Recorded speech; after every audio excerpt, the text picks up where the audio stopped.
Are you ready to start? Yes. Hi, everybody. Welcome to Teacher Time. I am Elizabeth Evans. I am the Regional Programs Manager here at the Bill of Rights Institute, and I am hanging out with my colleague and friend, Gary. Gary, do you want to introduce yourself? Hi, yes, Gary Coletti. I'm Director of Teacher and Student Programs here, and I'm very excited to have another conversation with you and with teachers out there in YouTube world or wherever you're seeing this. We look forward to just having the dialogue. We like to have it every other week. If you do have questions, they'll come to us by way of the magic of digital questions, and so we hope to engage with you in a dialogue every other week. So today we are looking at let's hear from. So we're kind of talking about people that voices we might not typically hear in history. And so one of the questions we do want to throw out as we get started is, since your own K through 12 education, what historical figure have you discovered that kind of gave you a broader view of history? So we're hoping that question will kind of start the conversation. But because we always start like this, we are going to start with our news cycle. Yes, absolutely. Take a look at what's going on generally, since we are every other week, kind of what's happened in the past couple of weeks. And, we have a lot of different important topics always in a very short amount of time. Again, we are not journalists. This is just sort of acknowledging that if this is a discussion for teachers, by teachers, with teachers, that, some things affect the classroom. How is that perspective? So what would you say? I've got a couple things myself. What do you have on your top of list of things in the news right now? So I think the first thing is the CDC recommendations changing for classrooms. So changing from 6 feet to 3 feet, which is definitely going to be something that affects teachers and affects the flow of the classroom. So again, it's a recommendation from the CDC, but that was an interesting just kind of development over the last couple of weeks. Absolutely. I think it's a very relevant to, as you said, the minds of teachers who are currently in the classroom, who are on their way to going back to the classroom, who may have a hybrid situation. But honestly, from an education point of view, even though it's March, and I have to look at my calendar to remember it's March, September is not far away on the mind, or August if you go back then. And so, as you said, a recommendation as such still has an impact in how people are imagining what classrooms are going to look like now and in the coming months. Yeah, well, and even July, like some of my teacher friends in July are already going back. So what is your classroom going to look like, and how is that going to, shape things like group work or conversations with your kids? So that was mine. What about you, Gary? Yeah. Well, I mean, again, always thinking about in terms of, what it's like, concerns in the classroom. I mean, we have to bring up that there has been violence in America in a number of locations. Obviously, we can't go into all of that just because of the amount of detail and timing and all the things going on. But ones as of today, in Boulder, Colorado, in a grocery store, in a food area, those that have been over time in the Asian American Pacific Islander population. I mean, I bring it up again, not that we are journalists, but a teacher in a classroom may be faced with this being on the top of mind for students, and like us, faced with a limited amount of time or really, ability time-wise and focus to be able to get into it. At the same time, it's important, right? I mean, these are things that to acknowledge is sort of a big question. How much time can you spend on it? How much time does one do research? What do you even tell the kids? So I feel like, again, if you're thinking of news, this is top of mind, but what does that mean in a classroom is a really important question.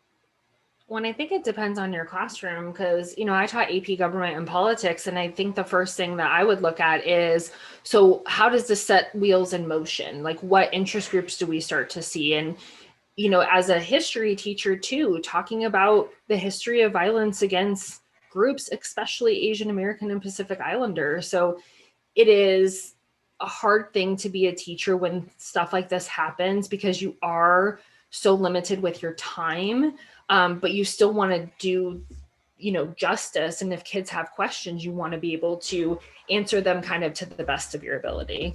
Oh, absolutely. I think so. And again, we tend to speak of social studies when we talk of the classroom, but events such as these are often on social studies teachers. Not that it doesn't come up in other classrooms, but like you said, if you're teaching about US history, if you're teaching about world history, if you're teaching sociology, if you're teaching anything on those sorts of social studies, is often where conversations like that will find a place. And I think you're exactly right, that then there's the kind of lesson plans you can plan for because there's a curriculum, and then there are things that are in the news that just you have to acknowledge, and it's an extra layer to lesson planning that is super important, but can't be predicted 6 months out necessarily. Yeah, it is. Again, we're going to talk about here in a couple of minutes about the art and science of teaching, and that's one of them, because as history and social studies teachers, we have to be able to think on the fly and think like things happen in the world all of the time. How do we acknowledge them in class without going too far off the curriculum that we need to teach them? So in both of these cases, these are examples of, these are conversations, again, that are ongoing. And so we encourage you out there, teachers and those watching. These are two very different things, right? One is about planning and what to do, just even physically bringing classrooms together. And the other one are these issues of tragedies and ongoing things that are happening. So these are really two big things that even after this episode happens, we want to engage with you and chat about and see what we can do to address these and have the community continue to talk. So it's part of why they're so relevant for this conversation. Yes. Well, and especially too, I feel like I got my best ideas from other teachers in talking about, hey, how are people talking about this? What are we doing? I mean, that's kind of why we do this show, right? Is to get people together and start having these conversations, because sometimes the best professional development is other teachers. Absolutely. Yeah. So if you are interested in chatting about this, it's not far away to find the community of other teachers who are also watching this or through us or whatever way to have these conversations. You mentioned before the art and science of teaching. I feel like that's a pretty good segue, because that is a lot of what we're talking about, right? Immediately, just when news happens, there's this sort of natural drive to say, like, am I going to incorporate this in the classroom? And if so, how, to what extent, in what duration, how do I prepare for that? So I think that's pretty good to think about right now in terms of that art and science of teaching. But you also mentioned the theme. So really thematically, if we're talking about incorporating things that I would say are not clearly laid out in a scope and sequence for a class, our question is all about where do you find out about these historical figures or events that you hadn't had in your own K through 12 experience, that you didn't experience in your own classroom when you were a student. I think it's pretty clear when it comes to current events, but there are also, go back in time, people and events that aren't in the scope and sequence that you may deem important. So how do you find out about these things, or how have you? Again, this is a question for everyone out there, but we're going to chat about it for a little while there. So if you have some ideas on that, please do try to get some questions in there. So I know you have a good story. Mine is not that great. I'm a historian and a reader, and I like to learn about things. So when I hear names or I hear, little pieces of things, I want to get to know. And I love listening to podcasts. I love reading history books. I mean, I am pretty quintessentially a history nerd. But even things like, when you hear, so March Madness is happening right now, and they talk actually a lot about people on basketball teams that were there 20, 30 years ago that have a history with that team.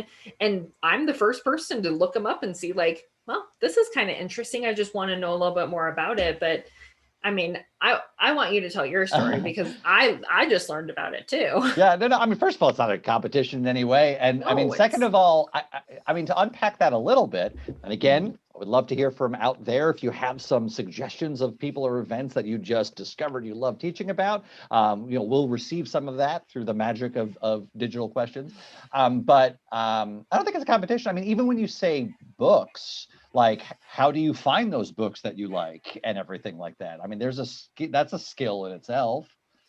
I mean, how do you know where to look? We talked about Hamilton, right? Everybody, like, Hamilton exploded in all of this. I started reading books about him and about his wife, because especially the history teacher, like, community is so just like-minded, and they're so giving. I feel like I could have gone anywhere and been like, hey, I'd really like to read a book about Rachel Jackson, who is Andrew Jackson's wife. Does anybody have anything good? And you just get flooded with things. We have a library in our house too. And my husband is getting his degree in American history right now. So I read a lot of those books because, again, it's like, oh, this is kind of fun.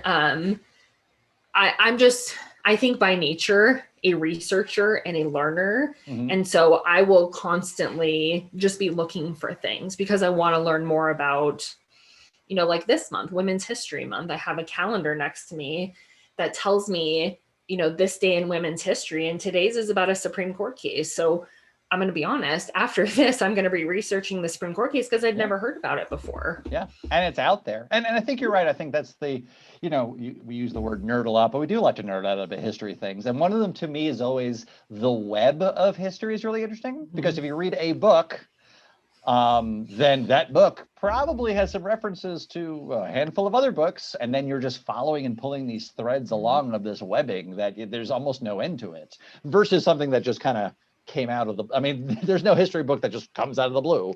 They often have to be based on things, so I think that's great. No, I don't own the story, but when you asked me the question about like after my own formal schooling, where I heard about something, the first historical person that popped into my head was Emily Warren Roebling. And this is an example of, I think, falling into history of place, because I grew up in, if you've not watched the show before, I grew up on Long Island and then later New York City. So, New York, that area there. And so the Brooklyn Bridge, very important parts of living in that area. And at first, there was this documentary about the Brooklyn Bridge. There's actually a Ken Burge documentary, but then there was another one on the American experience about New York itself. So documentaries, I think, often allow stories to be told that maybe you've not heard about before. And that's often what makes a really good documentary really cool. And so this one mentioned her and her great importance. And again, in the interest of time, I can't do an entire webinar. I could, but I'm not going to do an entire webinar. I recommend reading more about Emily Warren Roebling. She was very instrumental into the Brooklyn Bridge, so much so that there was a plaque that was put up in gratitude and in an acknowledgement of her role that was put up by workers, and it's just like this genuine, like, she was really important, and it's on the Brooklyn Bridge. So then that led to my saying, well, we have to pursue this. So having it in class allowed me to then take field trips with students, and we would walk across the Brooklyn Bridge and they would see that plaque, which you could easily pass if you weren't looking for it. And that brought her more to the surface, which I think was what the point of the plaque was. So you've got like a series of things like documentaries and books, plaques, monuments, local history that I think is such an important way to learn these stories that maybe you don't have time in a regular class, but if it is local, if it's somebody important in your community, that's a great opportunity as a historical figure.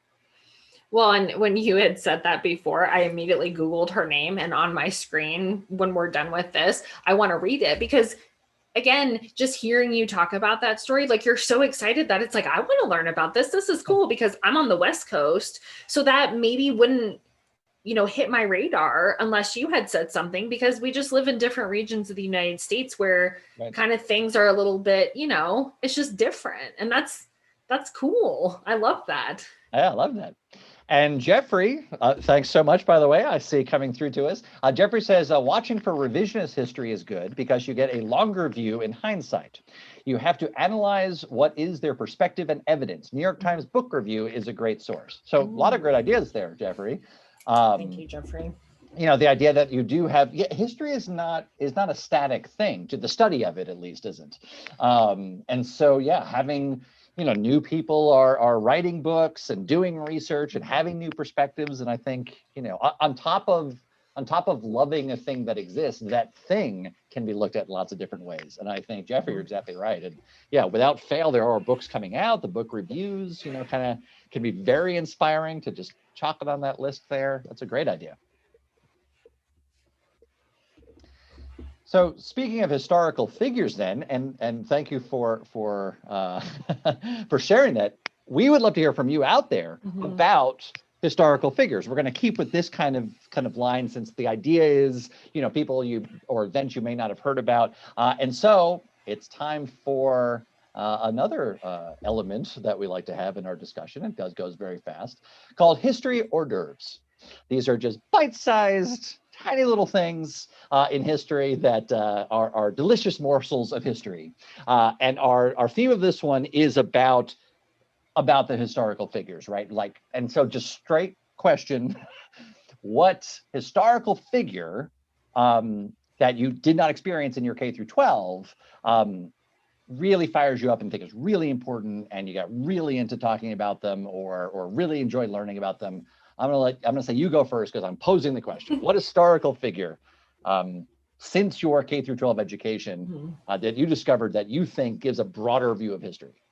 So I think in the classroom, I loved talking about the first ladies, because we oftentimes spend so much time on the presidency, but not, some first ladies were more, you remember them more than others, like Martha Washington and Abigail Adams and Dolly Madison. But there are other ones that are just, it's so fascinating, like Lady Bird Johnson. Just having an understanding of what that role is. I loved talking about that in class, because there are no rules for this. It's not in the Constitution. Thomas Jefferson's first lady was his daughter, because back then it meant like, well, she's the one that throws the parties and does all the women's stuff, the entertaining, while Thomas does other things. Mm-hmm. But that led me into more of like women in history. And I think that for me, because everybody knows the Dred Scott case, one of a huge stain on the Supreme Court. Mm-hmm. But what a lot of people don't know is that it wasn't just Dred Scott. His wife, Harriet Robinson Scott, sued along with him and was part of this, because they wanted their freedom. They were in a free state, and just talking with students, why then do we only remember one person? Mm-hmm. And that, even just bringing up her name, I think is an important, because the hope is that you spark something in a student who's like, I've never heard of that. I want to know more. So for me, it was always kind of the hidden women in history. But really, I really love studying first ladies. That to me is so interesting. Yeah. What about you? Yeah, no, I think you're right. I mean, just to pull on that thread a bit, it's also, there have been a number of first ladies, and why and how we remember people, no matter who they are, I think is a really interesting one. Like, what is it? I should phrase it this way: what is it about that person that we remember, right? So you mentioned, whether or not. You mentioned because someone hosted people, or you mentioned because you sued, a whole life, unfortunately. And we're going to talk about this in just a bit. What are the sentences that come out of why we remember them? Do we remember them because they are first ladies? I mean, they are first ladies because they are, right? Mm-hmm. Like you said, but the definition of that role is not super clear, nor, what that is. And then even among them, what is it about some versus others? And I think that applies to most historical figures. Mm-hmm. Jeffrey, who's contributed again, and forgive my eyesight, Porfirio Diaz is a great figure to research. His presidency from 1867 to 1910 was important to the beginning of modern Mexico. Absolutely, right? So that's again a person in a role, but there's lots of people who can have a role. What they do with that role, what they do in that role, often might have them more likely to be remembered than someone else. Which is interesting about history. And I think that leads to mine, because we have not talked about this. We often pose questions and we have genuine organic conversation. For me, Alvin Ailey was what came to mind. So this is another, and again, I think I'm just locked into teacher mode of lived experience of place. Mm-hmm. So without naming names, the school I taught at was on the block that the Alvin Ailey Dance Studio was on in New York City, right? So every single day I am passing this name, and I'm passing this, and inside, you can start getting really intrigued by who is this person on the block that I pass every single day. And little by little, you get to know more and more about his American dance theater and just his story and the impacts he's had. And I bring him up because again, this goes back to our earlier thing of, he came to mind honestly because he was on the block. I was not a dancer. I don't know much about. That's why when you said it, I was like, oh, I know who that is. Okay, that's good. So as a non-choreographer myself, as a young person as well. Anyway, but it goes into the whole, like, the next question, and again, this is for everyone. Mm-hmm. Are there certain roles that get remembered more than others, right? So like presidents, like you said, have a pretty good chance of being in a history class. Choreographers, those who contribute and maybe change culture or impact culture through art, maybe a section here and there. There might be a section, of like general thing, but it's like, how do we value what it means to be a historical figure? What contributions are, because every human contributes, right? Mm-hmm. It's really interesting to think about how, just as social studies in general selects how someone, not only who is selected to be mentioned, how they're mentioned, and what role they have. And so that's what popped into mind in terms of like, that's an important historical figure. Again, more likely if you're in the area to study it than someone else. But I think every community has people that are worth remembering. Everybody's worth remembering. So anyway, that was my quick answer. We'd love to hear more from you as well out there. There's so many historical figures that are often not in scopes and sequences, whether it's now or later on. We love hearing about it because we're always kind of producing things. We have American portraits, and we've got heroes and villains, and we love narratives. If you don't know us, we do love narratives. We love stories of people, and I think this is a big part of that. Which means it's time for our next one, our 7-minute stretch, right? Oh, it is. Is it? If you've not seen our 7-minute stretch, I do set a timer. This will be exactly 7 minutes to talk about a topic, and we will stop, not mid-sentence, we'll stop at the end of 7 minutes on this one. Are you ready? Because this is a big question, and we're more than happy to welcome your input on this one. So listen carefully if you're here with us live. Ready for the question and then 7 minutes. Here's the big question, everyone out there. How do you try to do justice to a human being's life when time is limited? That is a tough one. I don't think you can. I think that trick question. Human beings in themselves are so complicated. I think that I've been studying George Washington a lot. I read Alexis Coe's You Never Forget Your First because I'm trying to read more historical nonfiction by women, because it's just a different view, right? But they're so complicated. And I mean, I've been studying for a while. I'm not going to say how old I am, but I've been studying history for a while, and I'm still learning things about people. And I think one of the things we've talked about, Gary, is in history, humans tend to want or somehow place people in a box, right? You're either hero or the villain, or you're the protagonist or the antagonist. We talked about this with Hamilton. Like, Hamilton makes Burr the bad guy, but what do we really know about him? And I mean, Lin-Manuel Miranda only has so much time to tell us the story and keep us engaged. So, I mean, that's just teaching too, right? Like, you have this limited window. And I even think about, when I would talk about the civil rights movement, and I would talk about Dr. King and Malcolm X and these big civil rights leaders. And I can't tell you the whole story because we got 3 weeks. By the way, there's state testing. So we got some half days, we got some late starts. There's holidays, there's all of this stuff. And I think that's why I love history so much, though, is because there's not a final destination. You just keep going because you learn things. So now you get to answer the question because it's a hard question. Can I build on yours again? Watching to see those out there, but it is a hard question because even from what you're saying, it's I almost see like two pathways. On the surface, you're right. It does seem like a trick question, right? The answer is you can't, and yet, like we started, that doesn't mean you just don't mention anybody, right? It's worth talking somewhat of a person, but then even within that, there's the frustration because you were just mentioning, and it made me think of like movements and like civil rights, and this is Mm-hmm. decades and decades, and lots and lots and lots of people. And you're right, history, when you said, putting things in a box, like the story on one part is put into a box, right? To understand it, you need characters in a story. Maybe it's really hard to tell a story of large groups of people. So even in Hamilton, we keep talking about Hamilton. We're not getting we're not getting any cut from Hamilton. We're a nonprofit. That to tell a story, you need a person who's an amalgam of a bunch of people, or maybe a fictional person who represents a large group of people. But sometimes there are real people, and you just have to say, like, you could have a ton of people at an event like March on Washington, right?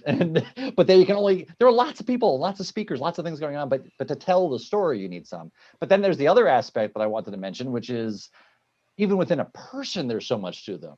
There's an intersection of so many different aspects of their lives that even to tell the story of one individual, you leave things out, unfortunately, and you have to pick and choose which things you incorporate or not. So there's the picking somebody to be part of a story and leaving other people out. And then there's even that person, how that person's portrayed is going to be slivers of who they are, no matter how famous a person is. Particularly when it's at, in a limited classroom level, when a bell's going to ring in 4 minutes, and even if you give homework, like, it's just to do justice to human beings and all of their lives. And yet it's worth doing because it is a gray area, right? Someone's life. It's a person isn't a hero or a villain necessarily, right? That first of all, it doesn't make for a good story, and second of all, it's just not true because people are complicated. So I don't know if I actually answered it. I guess the answer I would give to the question. Oh, I was going to say Jeffrey has answered something. He says Jeffrey says, I think history is an unfolding study, like puzzle pieces. We can learn more as archives are open, letters published, and new artifacts found.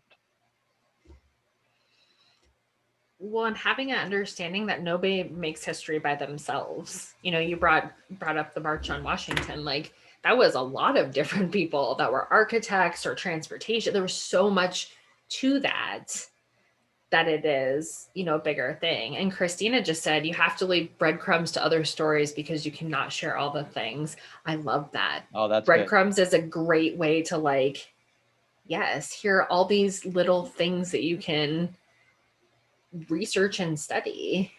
Yeah, no, I do. I love that imagery, Christina. I might steal it because it's the imagery that if done well, which I'm sure you all do, there's a spark that there is extra time after the bell rings. There is extra time in a student's life to say, I was interesting enough, I am going to keep this going and have conversations. And that to me was a mark of a great day. If something was overheard in the hallway afterwards discussing something in class, because that means the work, the fire is continuing that was sparked in there. The breadcrumbs one is a good one. That's a really good one. Yes.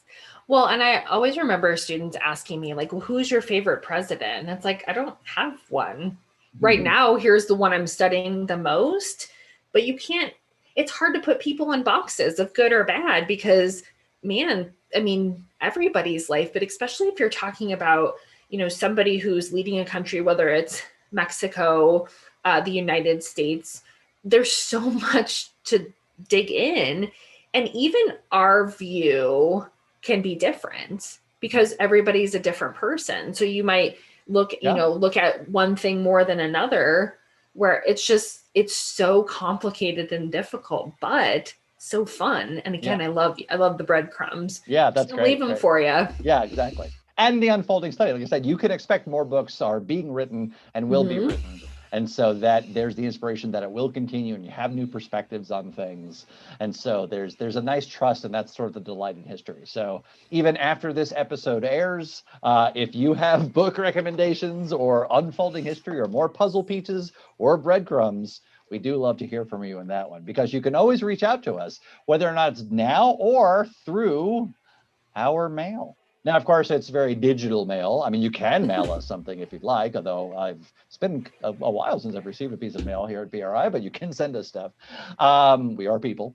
But mail, we do, of course, through our social media. You can follow us here, Write Things. You can follow us on Twitter. Basically, if you want to reach our show, hashtag BRI Teacher Time, Philip Wright's Institute, hashtag BRI Teacher Time. And I do have a question you've not seen ahead of time here. I have not. This is actually for everybody, so this is an all play. And I actually thought this was a really, really nice question. You ready? This comes from a Tabitha. Okay. How are you doing emotionally? Wasn't that a nice question? So she meant it toward like teachers and students. Just when asked general questions about questions for teachers, how are you doing emotionally is a really good question. Well, Tabitha, I would like to give you a hug because I think that we sometimes forget to ask those questions, right? Especially of teachers, because teachers are they're worried about their kids, and you're worried about your classroom, and you're worried about all of these other things that I think people forget to stop and say, so as the teacher, how are you? Because things have been hard. There's no stability right now. You're hybrid, you're virtual, you're in person, but then it switches, and maybe your state has the vaccine and you've already had it, and maybe your state doesn't. And there's just so much happening. And I think that's such a good question, because the mental and emotional health of teachers is important. And I cannot overstate this, because I've written lots of blog posts about this, about taking care of yourself as a teacher. I know that at BRI, when we are talking about our programs or talking about things like that, one of the 4 things on our mind is that, how are teachers? What do you think they need? How do you think this is going to be received? Because we just want to be helpful. We want to take things off your plate and help you with lessons and whatever else. So that's such a great question. Is that a nice question? Yeah, and it's true. We do want to hear from you out there. How are you doing? And you're right. There's something about it. There's almost something jarring about being asked. You are forced to stop for a second. And like you said, go ahead. But it's because if you ever notice, when you run into people will be like, oh, how are you? Oh, I'm good. How are you? Good. And it's done. And I've actually just recently learned that instead of saying, how are you? If I'm not in a place to like actually hear how they are, it's just, hey, good to see you. Because it is a weird thing. You know, we've all been virtual, and you're on these computers all day. And sometimes that human interaction of just like, hey, how's it going? Like, I literally want to sit here and listen to how you are doing, because I genuinely care. I think yeah. And I wanted to highlight, if you listen closely to yourself, and I'm sure out there, when asked the question, there's also, your mind goes to, how are the students doing almost immediately. Yes. In terms of when asked, how are you, you think classroom, you think, well, how I'm doing is hugely impacted by how my students are doing. And I know teachers out there like are looking for ways to both understand how students are doing and to address this, why they themselves are also going through this, and frankly are often parents themselves, you know, and things like this. And it's just, you know, it's yet another aspect of teaching that is crucial and important, and yet isn't in the kind of documents that have to go with teaching. It's part of the other, as we mentioned earlier, the art and science of doing so. Like, how do you, what do you do? How do you deal with it?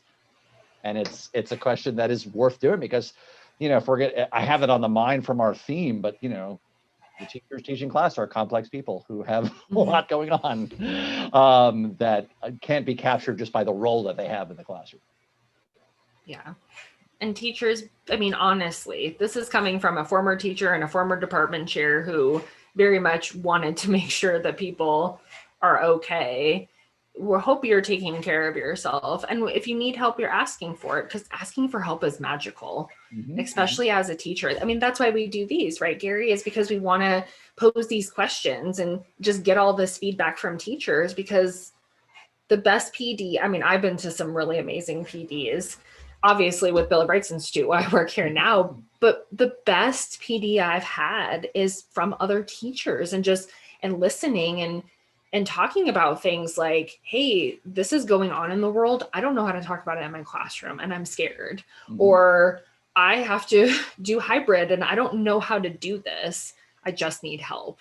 Because let me tell you what I've seen all over social media is teachers being like, you need help? Here you go. And just, there's so much, but that's a really good way to end this. I thought so too. Yeah, that's a nice.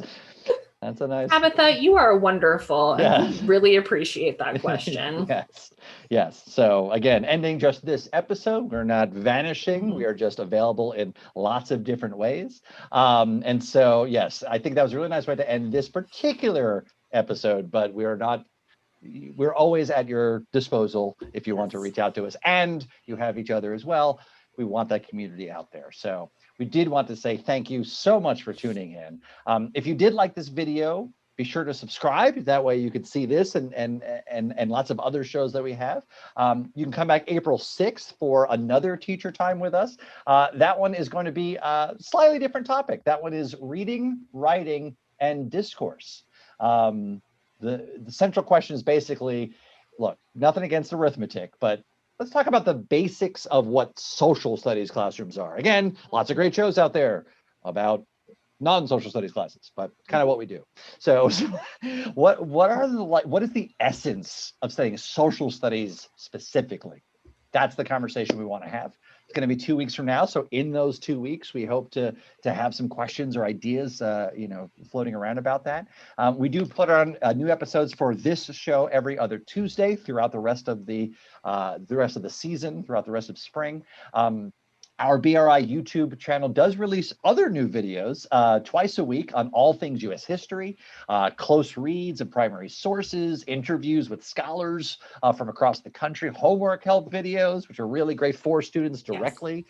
Speaking of help, those are amazing. That will take a load off of teachers. Check those out. Yeah, exactly. They're very well designed, very short, great videos for students directly, so they can study up on those things.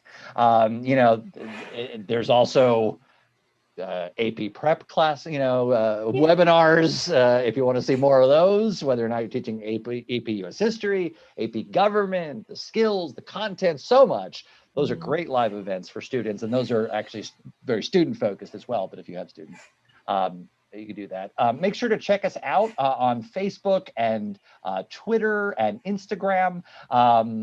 You can look at us generally BR Institute, Bill of Rights Institute. And again, for our show, hashtag BRI Teacher Time. We've got programs and events, and just generally we like to hear from you. Again, the purpose of this show is just to have that community we were just talking about. So comment your thoughts on the video below, or get in touch with us through social media, lots of different ways. So we do hope to hear from you genuinely. We hope to hear how you're doing. And we actually mean it. We do want to know. Not people. Just the passing. Yeah, exactly. We really want to hear. So hopefully you do reach out. And we hope to see you again soon. It was really nice talking to you, Liz, and everybody else out there. Thanks, guys. We'll see you next time. See you next time.